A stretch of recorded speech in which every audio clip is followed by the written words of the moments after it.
Es šeit jūtos laimīgi. Gribu, lai viss sanāk tā, kā es esmu iedomājusies.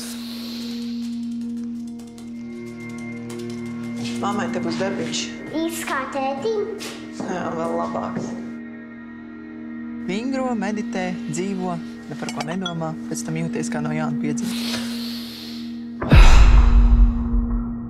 Nokrāsosim visas sienas zilā krāsā. Šeit būs sajūgs tā kā debesīs.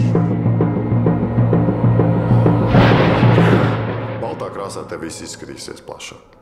Domā praktiski. Es esmu mierīga kā zilonis.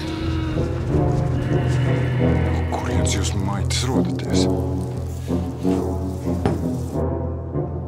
Šai mājai vajag kārtīgu dezinfekciju, un tāpēc labāk ir tavs plāns atlikt.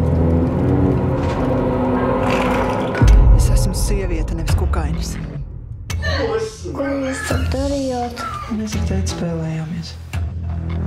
Mēs sāksim visu no sākuma. Mēs atkal būsim ģimene.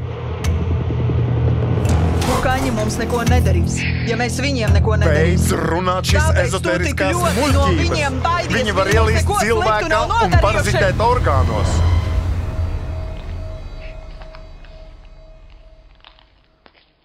Kā jums šķiet, kāda ir šāda konflikta patiesā būtība un jēga?